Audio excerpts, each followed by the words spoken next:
Thank you very much, sir, for that kind introduction. Let me start off by thanking the President and the Council of the Sri Lanka College of General Practitioners for inviting me to speak to you here today. So my talk on acne will be in two parts. Firstly, I'll deal with acne per se, its disease burden and its impact on the life of a patient, its pathogenesis, and treatment options available for acne. And then I'll get on to acne scar management, which is a different problem altogether. So again, its pathogenesis, the types of scars, and what treatment options, particularly highlighting what you could do as general practitioners. So to start off with, acne is now categorized as a disease, as a chronic inflammatory disease of the pilosebaceous unit, characterized by the formation of comedones, papules, pustules, and nodules.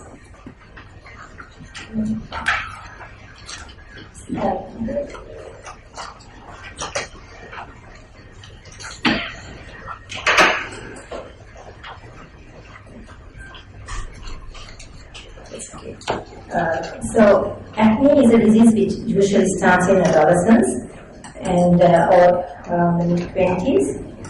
However, late onset presentations are seen, and it's characterized by a prolonged course, particularly even after treatment. It can have many recurrences. Usually, it starts earlier in females than in males.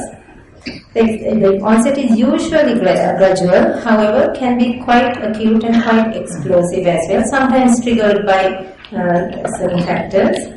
It can be the first sign of pubertal maturation, and when you know little girls are being brought in and the parents show you acne, you know that they will be attaining menarche very soon. Usually it peaks earlier in girls than in boys. Out of the number who develop acne, only 20% need treatment. And the sad part of it is, even at the age of 40, significant acne lesions are still present. More particularly in females. And as I said, acne is a very common disorder. Out of the adolescent population, up to 80% will develop it to some degree or the other. Now, when you take acne scars, the incidence is actually not very well studied, but out of patients with acne vulgaris, up to about 95% will develop scars of some degree usually. And the impact when you take on the patient, it has a very negative effect on the emotional well-being of the patient. In fact, if you compare it to more serious medical conditions like asthma and epilepsy, it seems to affect social function, people participating in social functions, etc., much more than those serious diseases. It is associated with anxiety, depression, etc. And however, it is not very easy to assess the emotional impact with studies. Now, some studies have shown that along with acne, having acne scars is a risk factor even for suicide.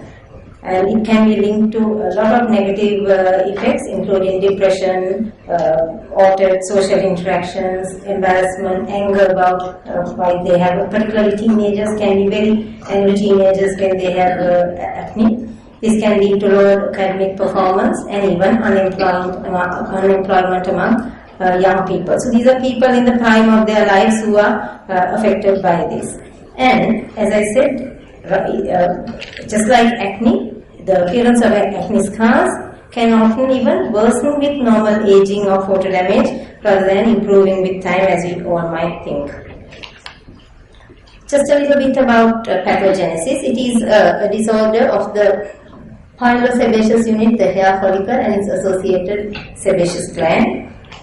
And the first event that occurs is that there is excess keratin formation in the ductal epithelium, and along with that, the sebaceous glands also start secreting a lot of sebum, and the two together can form sort of concretions which block the hair follicle opening.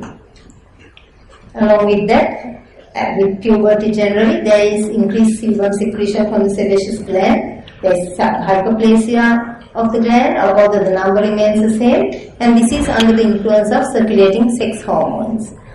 And in fact, once it's stimulated, the gland itself acts as a peripheral endocrine gland, promoting further sex hormone secretion. Then along with that, there is colonization by a bacterium called Propionibacterium acnes, which leads to inflammation. And this inflammation can become very severe with both the bacteria and the keratinocytes in the ductular epithelium all leading to secretion of excess chemokines, which results in a lot of inflammation going on with recruitment of neutrophils and finally abscess formation. And morphologically, you see these are closed comedones or whiteheads as are colloquially known, and these are blackheads where the concretion blocking the hair follicle opening is seen as a blackhead or an open comedone. That is the earliest lesion seen in acne. And then it goes on to further inflammation, and when you have only comedones or non-inflammatory lesions, as I showed in the previous slide, we grade that acne as mild acne. But when you start developing inflammatory papules, in addition to your comedones, we grade it as moderate acne. This is a very simple way of grading acne, which is easy for you also to use in general practice, because there are many classifications, of course, for acne, which are very complicated and which are not easy to do in a busy general practice. And then when you have further inflammation, it leads to abscess and cyst formation and nodule formation, and this is categorized as severe acne.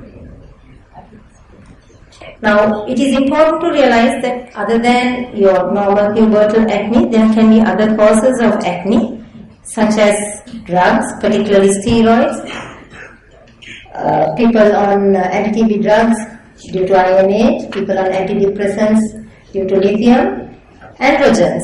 I think this is becoming more and more an important cause nowadays, because a lot of our young people, our young males particularly, are into bodybuilding. They are into taking supplements coming from all kinds of sources via the internet, and they buy these supplements from these gyms, etc. Very suspicious sources, and we don't know what these contain. Some of these children are brought in with a lot of acne, striae, so it's possible that these supplements could be having either steroids and or androgens incorporated in them. And also, patients nowadays, a lot of patients are after transplant, as well as people on cytotoxic drugs, etc. for chronic ailments, are on cyclosporine, and these two people also can develop acne, such as this patient. And other than what I mentioned previously, now we are seeing a lot of young females coming with cosmetic-induced acne. A lot of them are using these fairness cream. You know that the whole population is obsessed with getting fairer nowadays, and with this they are using all these fairness creams, and some of them come, like this patient of mine presented after using this fairness cream, presented with this type of acute onset acne. Sometimes acne is precipitated by industrial chemicals like hydrocarbons found in wood preservatives, insecticides, etc. Sometimes it's due to mechanical friction, like against chin straps, against headgear.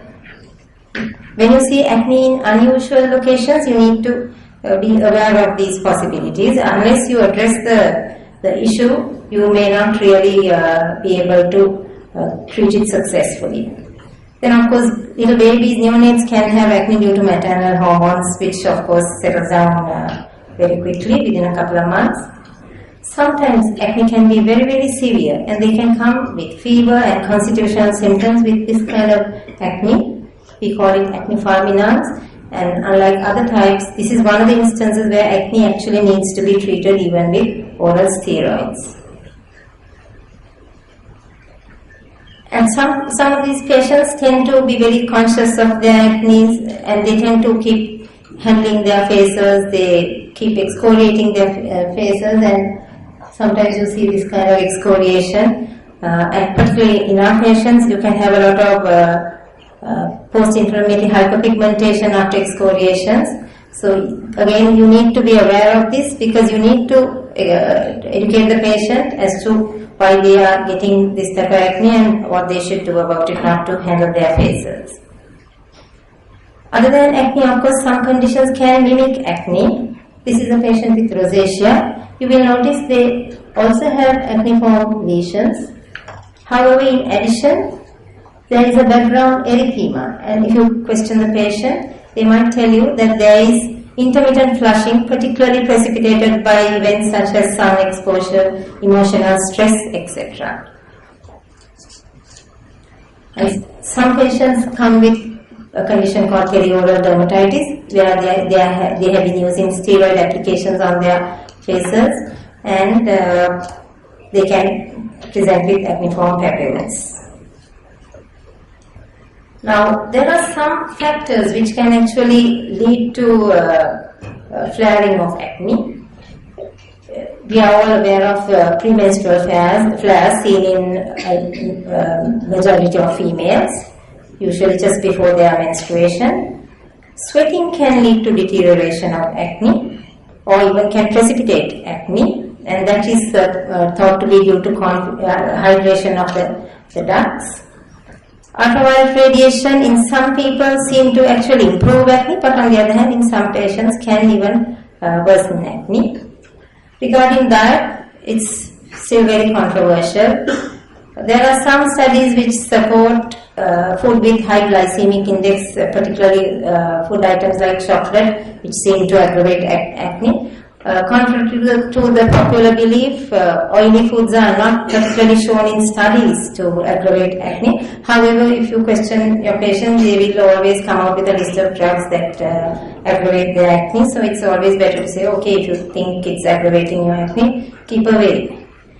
And of course, as you all know, psychological effects, stress can induce acne. I think to this list I should also add cosmetics, your regular day-to-day cosmetics, particularly oil-based foundations, etc., can aggravate acne. Sometimes acne can be just part of a more serious condition. Polycystic ovary disease is characterized by irregular menstrual cycles, obesity, acanthosis nigricans. So you need to go into the history. Anyway, when a female patient comes, it's important to go into their menstrual history to see whether there is a premenstrual flare, as well as whether there are menstrual irregularities, which could be part of polycystic ovary syndrome. Sometimes if you see signs of virilization like hirsutism and changes in the genitalia, you need to exclude an androgen secreting tumor.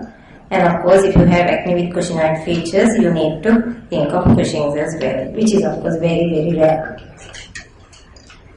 So when it comes to management of acne, the principles are obviously to address the events that led to its pathogenesis. So you try to prevent the action of androgens on the sebaceous gland. You try to reduce the ductular keratinization, which was the earliest event that occurred in acne. You must try to treat the Propionibacterium acnes colonization and its inflammation led by both to treat and to try to prevent. And if you take, many of these patients will need combination therapies initially, combined local applications, but actually a majority can be just managed with topical therapy alone.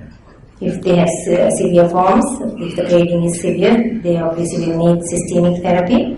And it is always good to keep your treatment, because we are talking about very long-term treatment. It's good to keep dosing of drugs to once a day usage, which will improve compliance. Treatment of acne, you can use either topical therapy or systemic therapy. These are the categories that are commonly used: retinoids, anti-inflammatory agents and antimicrobials, salicylic acid, azelaic acid, And Dapsone gel is actually not available in Sri Lanka, but it's another option that is coming more and more into prominence. Under systemic therapy, we can use oral retinoids, oral antibiotics, and also hormonal therapy. Now, when you take retinoids, they have multiple actions. They address many of those pathogenic mechanisms. It reduces the number of microcomedones as well as mature comedones. Sometimes these patients, their comedones can be very, very small, and they are referred to as microcomedones. And you can sometimes appreciate microcomedones only if you stretch the skin and look for them. Similarly, there can be sometimes macrocomedones, particularly on the nose, which are very, very resistant to conventional treatment. So it promotes desquamation of follicular epithelium and also actually reduces inflammatory lesions. And retinoids actually enhance the penetration of other topical applications, other drugs. And it is also very, very useful in maintaining remission after acne. As I said, acne is a chronic disease, so you don't just treat it once and say that's it. You have to maintain remission. Once you achieve remission, you have to maintain remission.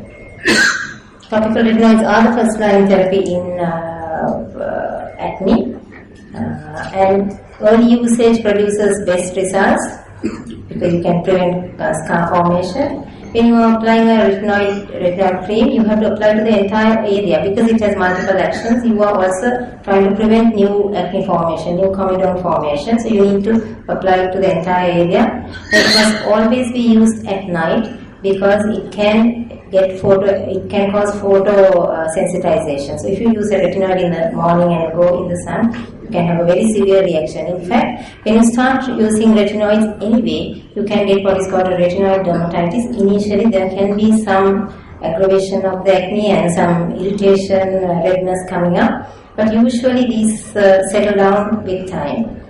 It is an essential part of your maintenance therapy.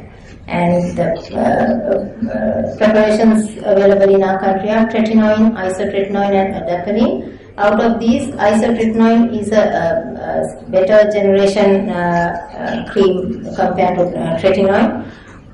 Irritation potential is much less with isotretinoin, and with adapalene it's even less. And that is local applications or topical retinoids. In severe acne, sometimes you have to use oral retinoids. However, please note that oral retinoids have a lot of side effects and should be used by an experienced person. So I wouldn't recommend for general practitioners to treat acne patients who have severe acne who need oral retinoids. They should be referred to a dermatologist because we do some baseline investigations before commencing treatment, and also because there is a risk of teratogenic potential. You have to be very, very careful with young females.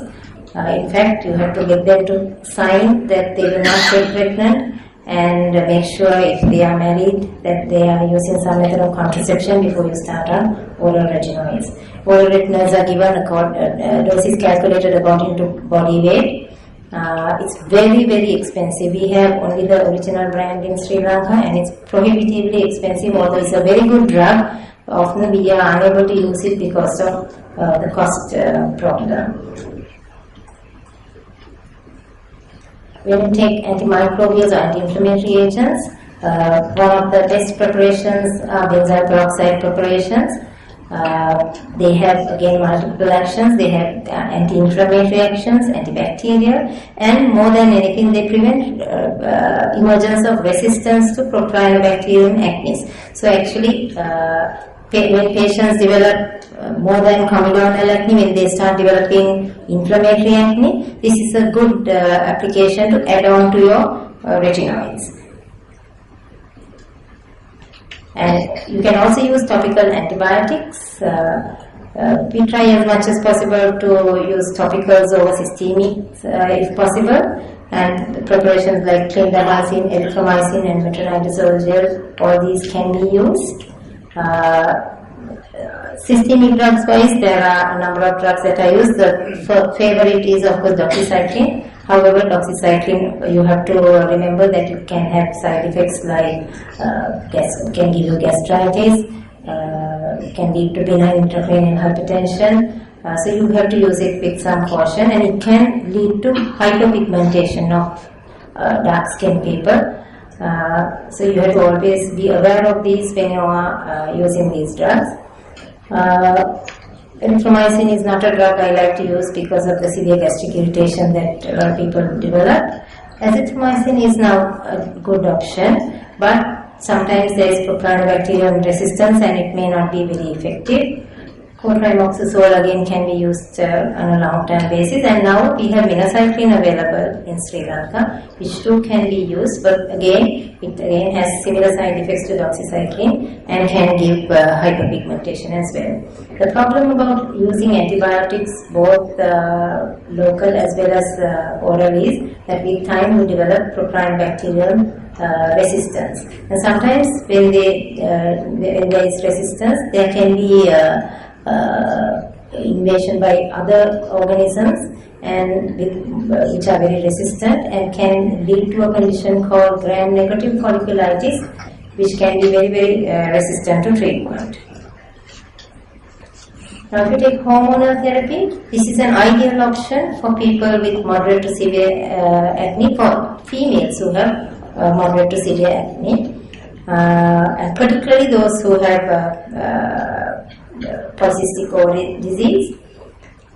It's also good for people who have premenstrual flares and people who want contraception as well. It's an ideal choice, and also it's very effective for ladies who develop acne at a later stage. More mature ladies, they tend to get their acne mainly around the lower part of the face. You will notice that teenage acne mainly tends to occur in the T-zone of the face, the forehead and the central nose, etc. But as the females mature, they tend to get acne which is coming down lower on the face, onto the neck area as well, and hormonal therapy is a good choice for such people.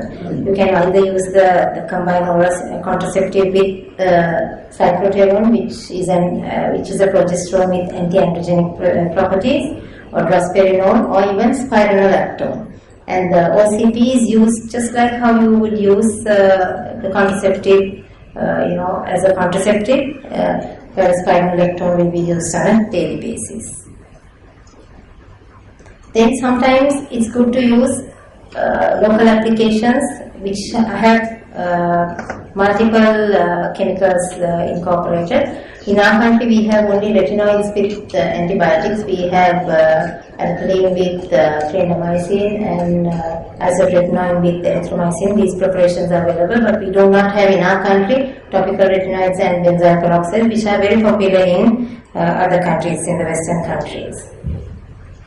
This, I'm sure everybody has seen these charts put up all over. This is just an algorithm to simplify what I told you. So if you have comedonal acne, the best choice for comedonal acne is topical retinoids. But if you have a few inflammatory papules getting ulcer coming up, it's good to add a benzoyl peroxide also to the combination. If you don't have access to topical retinoids, you can use salicylic acid in various strengths, 2, 3%, etc. Once you treat your comedones, as I said, you have to maintain them again on therapy. Otherwise, particularly until they pass their pubertal age, and you can continue to use topical retinoids provided the patient has no irritation with it. Also, if patients do develop irritation, there are things you can do. You can ask the patient to use it either every other day, reduce the usage, or reduce the contact time by asking them to wash it off in about half an hour to 1 hour. When they have moderate acne, you still start on your topical retinoid. Sometimes you can use a combined antibiotic preparation, and in other countries, the alternative would be to go on to oral isotretinoin. This is called Roaccutane, which is available in our country. But as I said, the cost is a factor, and if it is a female, you might be able to use hormonal therapy in addition.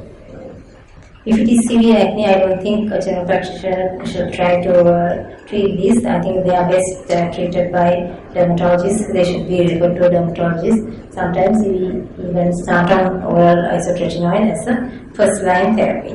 And even after treating severe acne, again maintenance therapies with topical retinoids with or without benzoyl peroxide.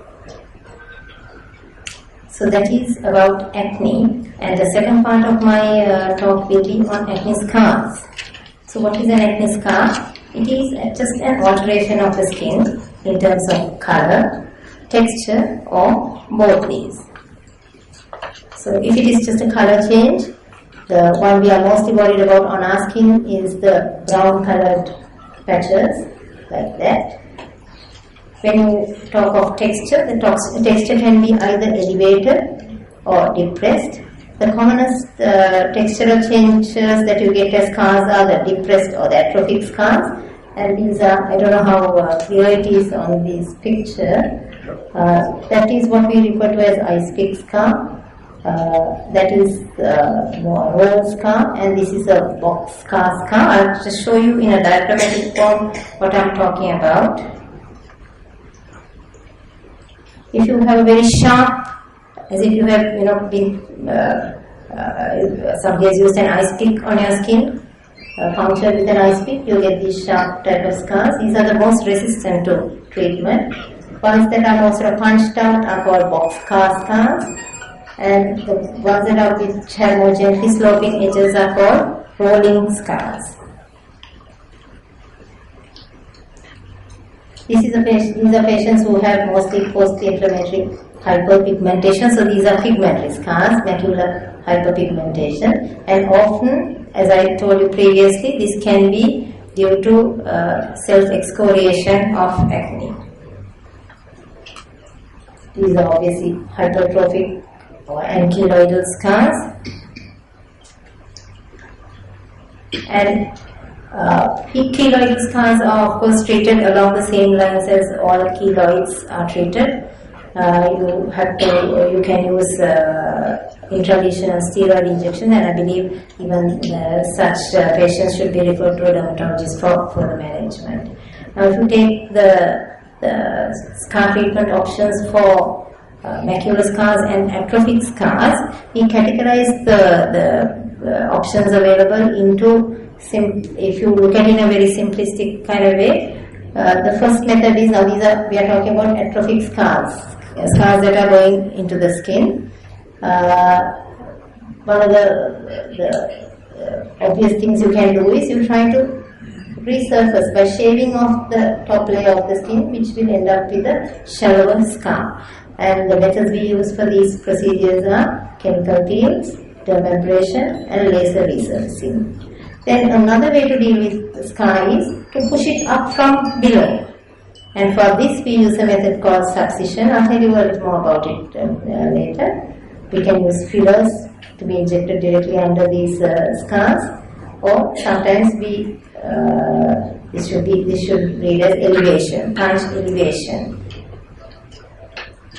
Then sometimes we simply cut off the whole scar and we suture it together, and those are methods referred to as punch excision, or sometimes even elliptically we excise and suture the skin together. But a lot of these procedures, what you need to remember is, on our skin, our brown skin, we have what is called type 4 skin, type 5 skin, are prone to a lot of hyperpigmentation. So a lot of these procedures you have to do with a lot of caution. You have to be aware of the risk of hyperpigmentation when you are handling patients with scars.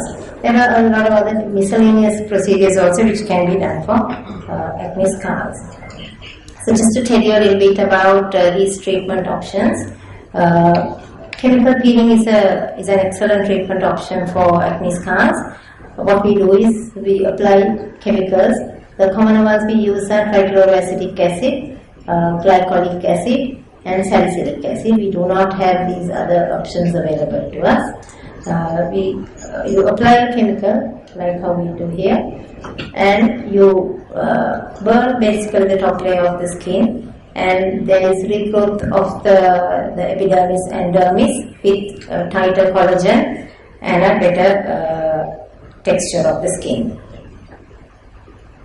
These methods are called dermabrasion and microdermabrasion, where you use a certain machine Dermabrasion is a deeper procedure compared to microdermabrasion, but can carry a risk of hyperpigmentation.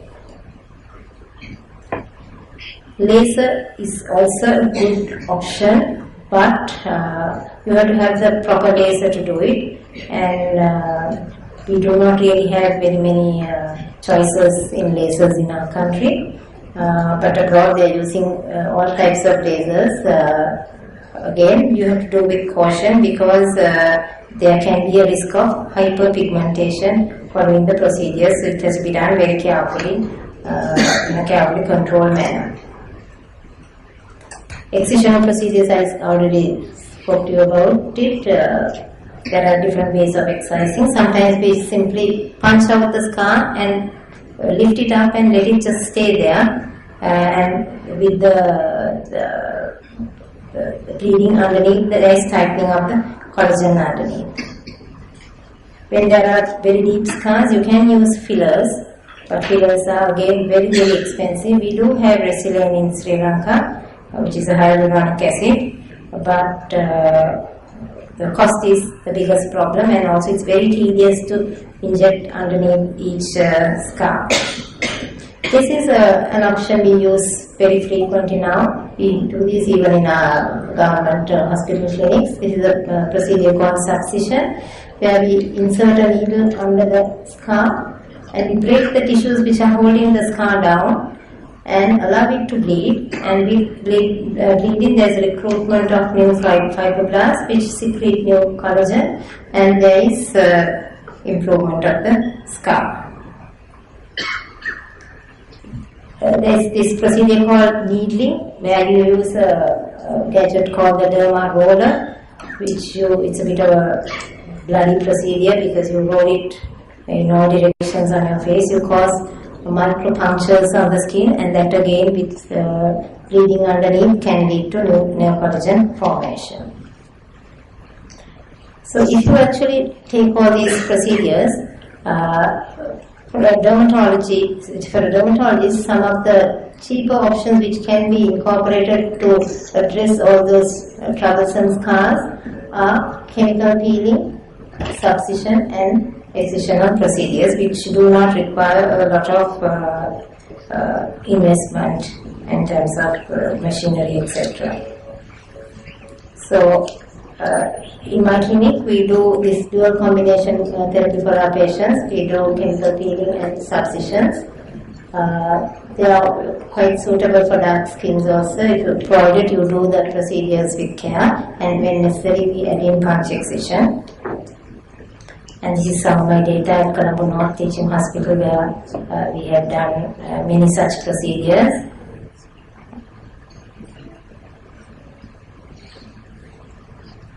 So, in conclusion, I would like to remind you that acne is often a chronic disease characterized by a prolonged course with many recurrences, and it is good to remember that there is a very severe psychological and social impact on these patients. And first-line therapy for most acne patients, either mild or moderate severity, should include a topical retinoid, unless the patient cannot tolerate a topical retinoid. Once a day dosing is convenient and generally helps to improve compliance, because a lot of our patients, although we may tell them to do this, that they may not really comply with us once they get home. And the current guidelines favor topical antimicrobials always over systemic antibiotics, because you can develop drug resistance, antibiotic resistance. Benzoyl peroxide is a good local application because it helps to prevent emergence of drug resistance.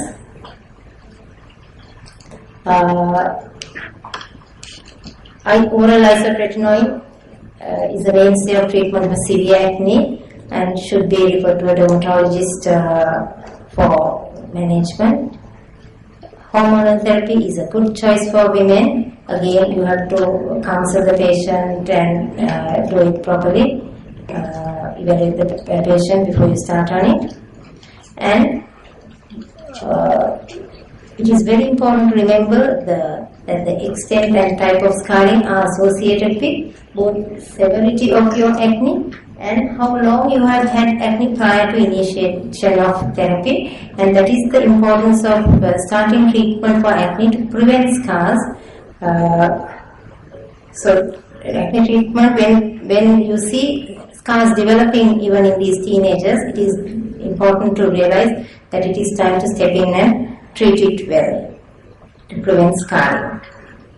And when you treat scars, the general philosophy is you try to normalize both the color and texture of scars. However, it is very important to remember that complete removal is often difficult. And acne scar treatment is actually very challenging and difficult, and it can't be just done with one procedure. You have to use multiple procedures and multi-step procedures. The same procedure you have to repeat several times, and you need to sometimes combine procedures to achieve the optimum results, and it should be actually ideally individually tailored to each patient's acne scars, and this is best handled by a dermatologist. And it is important, actually, people come to us thinking with scars, thinking we can just erase all the scars off, which is really not possible. So you have to set appropriate goals and you have to understand the patient's expectations before you initiate these procedures, because otherwise you can get into a lot of trouble with a dissatisfied patient. And it is important to remember that we have constraints, both our skin color and the cost factor when you are selecting a procedure for management of acne scars. Thank you very much.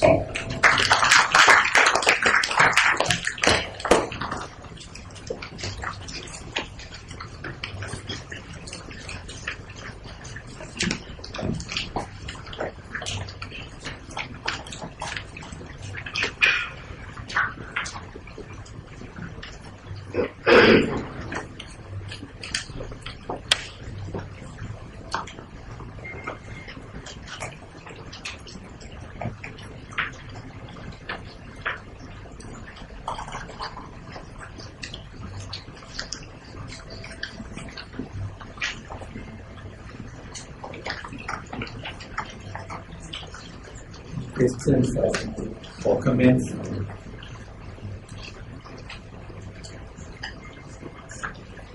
It's important to make this an interactive session.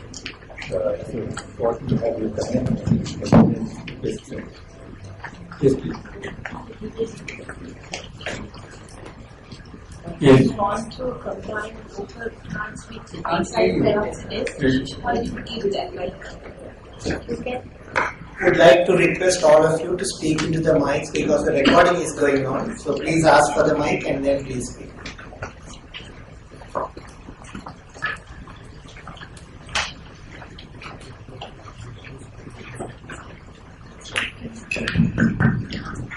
When you want to combine local retinoids with benzoyl peroxidase, what's the way of Now, actually, as I told you, retinoids must always be used at night. Even benzoyl peroxide is good actually to initiate treatment with night application. So what you can do is you can ask patient to use your retinoids one day, next night you use benzoyl peroxide. But after the patient's skin begins to tolerate and you know that the patient is tolerating it well, you can actually ask the patient to use it even in the morning. It can be used. However, some people do develop some photoaggravation. If so, it's best to reserve for night usage. But most patients can take it as a morning application. But retinoids must always be at night. One more question. And when you want to give oral antibiotics, what should be the duration? That depends, of course, on the response also. We are talking about long-term low-dose treatment. So generally, you use it for a month and you ask the patient to come back and see the response. I would go maximum for about 4 months. If the patient is not doing well, then you have to think of other options, adding on other options, Ideally, of course, if patients do not respond, by then you have to get on to isotretinoin, oral isotretinoin. But as I said, sometimes we do cut corners, patients can't afford the ideal treatment, and then you do sometimes go on longer than that. Excuse me, madam. You mentioned about azelaic acid. What is the role of azelaic acid? Yeah. And one more question also with that. What about the soaps then? Promotion, how does it come from? Azelaic acid has actually multiple actions. It's particularly good for patients who have post-inflammatory hypopigmentation as well, because it has a role in reducing pigmentation as well. So you can use, usually it's 20% azelaic acid that is recommended. However, azelaic acid again can give a lot of irritation on our patient's skin. So if a patient can't tolerate, you shouldn't use it. And the soaps do have a place, particularly pubertal acne associated with seborrhea, which is increased oiliness of the skin. So one of the things you try to do is to reduce the sebum content of the skin. And there are soaps which have a component called triclosan. Some of them have antibacterial properties as well. They are helpful, but again, you have to decide on the cleanser or the soap depending on the patient's skin. Like mature skin can be very dry, so you shouldn't try to use the same thing that you use for teenagers as a face wash for more mature skins where you're not trying to remove too much of oil. You categorize the acne into three, mild, moderate, and severe. And severe one, GPs are not supposed to give, and rheumatology should be referred. And what are the side effects of the isotretinoin? The dreaded side effect, of course, in females is tetragenicity. But other than that, they can have increased serum lipids going up. We monitor for these. We actually do start off with a baseline lipid profile, liver profile, because they can get liver dysfunction. You can particularly have the triglycerides going up rather than the cholesterol actually. And also some studies have shown an increased risk of depression and even suicide associated with isotretinoin. So for all these reasons, they have to be monitored well. And as I said, you have to keep the dose according to body weight to achieve a certain target dose. So all that has to be calculated, and then only you start treatment. You don't just haphazardly give isotretinoin or roaccutane.